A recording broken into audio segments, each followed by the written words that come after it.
जैसे ही सवेरा हुआ, बिल्ली अपने घर से खुराक की तलाश के लिए निकल पड़ी।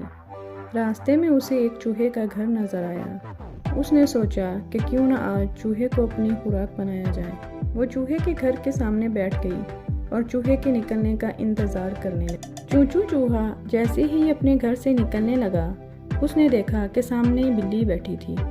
चूहे ने सोचा, मैं बाहर निकला तो बिल्ली मुझे खा जाएगी। बिल्ली कहने लगी, प्यारे चूहे, बाहर निकल आओ। चूचू ने कहा, मैं बाहर नहीं आऊंगा। बिल्ली ने पूछा, क्यों? चूचू कहने लगा, मैं बाहर आऊंगा तो तुम मुझे खा जाओगी। बिल्ली ने कहा, अल्लाह ना करे, मैं तुम्हें क्यों खाऊंगी? मैं तो तुम्हें दोस्त बनाने आई हूँ। ये देखो, मैं हाथ बढ़ाती हूँ, तुम मुझसे हाथ मिलाओ, मेरे दोस्त बन जाओ। चूचू बोला, बिल्ली खाला, मैं नहीं आऊंगा। तुम जाओ, उधर देखो, टीपू कुत्ता बैठा है, उससे हाथ मिलाओ। कुत्ते को देखा, उसका दम निकल गया। वो फौरन वहाँ से भाग गई और अपनी जान बचाई।